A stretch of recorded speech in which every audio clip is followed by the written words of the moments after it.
ఈ రాష్ట్ర మంత్రి అయినటువంటి అంబటి రాంబాబు పవన్ కళ్యాణ్ గారిపై చేసినటువంటి వ్యాఖ్యలు ఏవైతే ఉన్నాయో ఆ వ్యాఖ్యల్ని రాజమహేంద్రవరం జనసేన పార్టీ తరఫున చాలా తీవ్రంగా ఖండిస్తా ఉన్నాం.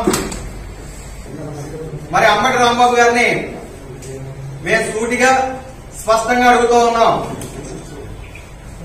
ఈ రాష్ట్రంలో కాపులను ఉపయోగించుకుని నీ నియోజకవర్గంలో ఎమ్మెల్యేగా గెలవడమే మాత్రమే కాకుండా పవన్ కళ్యాణ్ గారిని బూచిగా చూపించి రాష్ట్ర మంత్రివర్గంలో మంత్రి అయినటువంటి నువ్వు ఈ రాష్ట్రానికి గాని కాపు జాతికి గాని శని కాదా అని అడుగుతూ ఉన్నాం.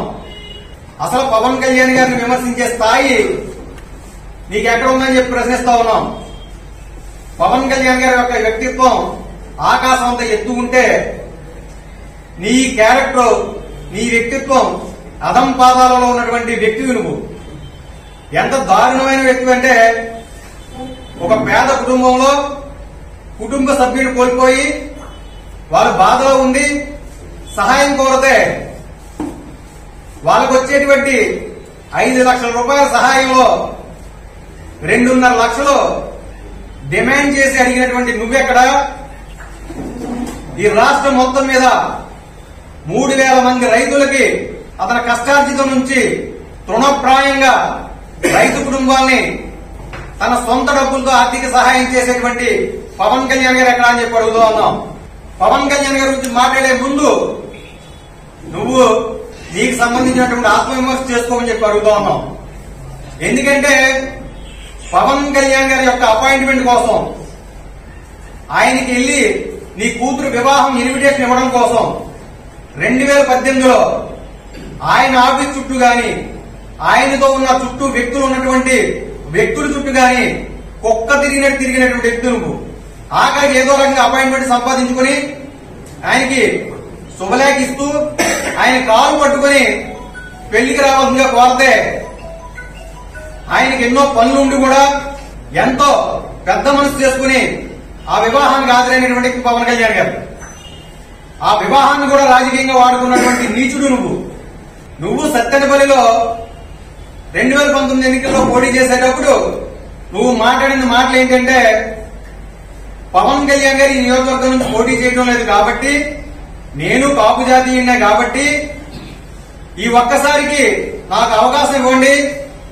మీ అందరినీ ఉద్ధరిస్తానని చెప్పి ఇంటింటికి వెళ్లి కాలు పట్టుకుని ఓట్లు అడుక్కున్నటువంటి వ్యక్తి నువ్వు. ఆ రోజు నువ్వు మాట్లాడిన మాటలు ఏంటంటే జనసేన పార్టీ పవన్ కళ్యాణ్ గారి గురించి కానీ జనసేన పార్టీ సింబల్ అయితే ఏదో ఉందో గాజు గ్లాస్ సింబల్ గురించి నువ్వు మాట్లాడిన మాట గాజు గ్లాస్ సింబల్ నా గుండెల్లో గుణపమే గుచ్చుకుంటుంది. ఈసారి మీరందరూ నన్ను ఆదరించకపోతే నేను నా కుటుంబ సభ్యులందరూ కూడా ఆత్మహత్య చేసుకుంటామని చెప్పి నువ్వు వాటర్ని బెదిరించి బతిమాలో ఏదో రకంగా ఎమ్మెల్యే అయి నువ్వు ఇవాళ పవన్ కళ్యాణ్ గురించి మాట్లాడుతూ ఉంటే చాలా హాస్యాస్పదంగా ఉంది. నీకు నిజంగా కాపుల మీద గాని కాపు జాతి మీద గాని నీకు అంత అభిమానం అంత ఇది ఉంటే కనుక ఈ రాష్ట్ర ముఖ్యమంత్రి జగన్ రెడ్డి 2019 ఎన్నికల ప్రచారంలో జగ్గంపేట నియోజకవర్గం నుంచి కాపులకు రిజర్వేషన్ ఇవ్వడం కుదరదని చెప్పినప్పుడు నువ్వు కాపు జాతీయుడిగా కాపు వ్యక్తిగా నువ్వు ఏం ప్రశ్నించావని చెప్పి అడుగుతా ఉన్నాం.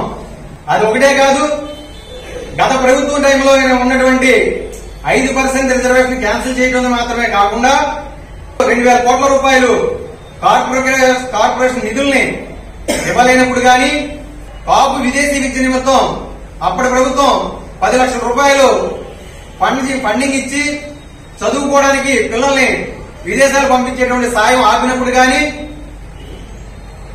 కాపులో ఉన్నటువంటి పేద మహిళలకి కుట్టు మిషన్ల మీద వాళ్ళకి ట్రైనింగ్ ఇచ్చి స్వయం ఉపాధి కింద కుట్టు మిషన్లు పంపిణీ చేసేటువంటి కార్యక్రమం ఆపినప్పుడు గాని ఇలాగ కాపులకు సంబంధించినటువంటి ఎన్నో రకాల కార్యక్రమాన్ని ప్రభుత్వం నిలుపుదల చేసినా కూడా నోరెత్తని ఈ కాపు మంత్రులు ఎవరైతే ఉన్నారో వాళ్ళందరికీ సిగ్గు శరం ఏమైనా ఉన్నాయని చెప్పి అడుగుతా ఉన్నాం.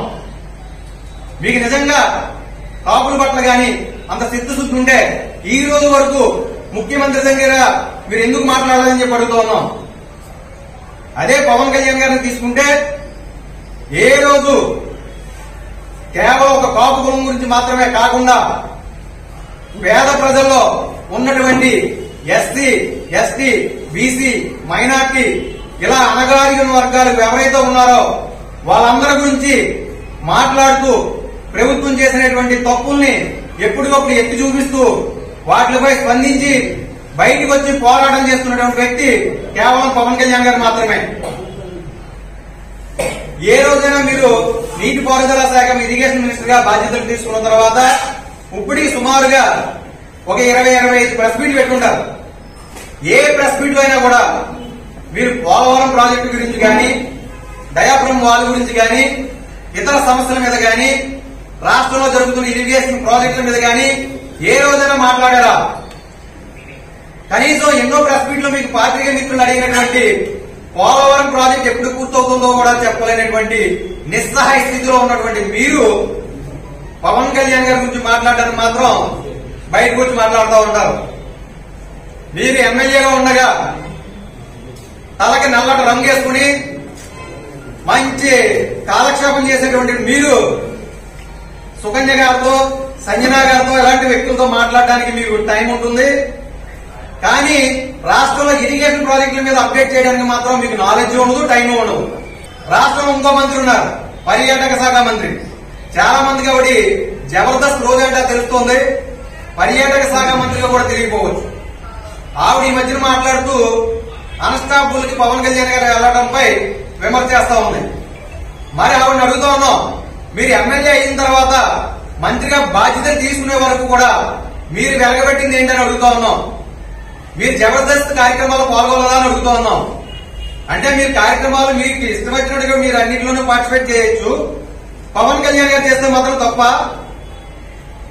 ఈ రోజు ఎలా అయిపోయిందంటే రాష్ట్రంలో పరిస్థితి, ఇంతకుముందు అందరు టీవీ ముందు కూర్చొని జబర్దస్త్ షోలు చూస్తే ఇవాళ పర్యాటక శాఖ మంత్రి ప్రజల వద్దకే జబర్దస్త్ షోలు చేసేటువంటి పరిస్థితి తీసుకొచ్చారు.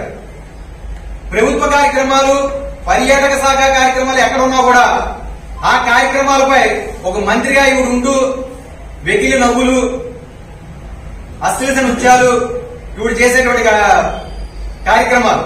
ఈవిడు కూడా పవన్ కళ్యాణ్ గారిని విమర్శించడమే. గతంలో మేము చెప్పాం, ఈ రాష్ట్రంలో ఎక్కడ ఏ సమస్య మీద అయినా ఓపెన్గా వచ్చి మాట్లాడడానికి మా పార్టీ అధ్యక్షులు పవన్ కళ్యాణ్ గారు ఎప్పుడు సిద్ధంగా ఉంటారు. ఈ రాష్ట్ర ముఖ్యమంత్రిగా దమ్ముందా, ధైర్యం ఉందా అని చెప్పి అడుగుతా ఉన్నాం. ఇప్పటి వరకు దాని మీద స్పందించిన దాఖలాలా లేవు. అది మీ ముఖ్యమంత్రికి ఉన్నటువంటి కలేజ.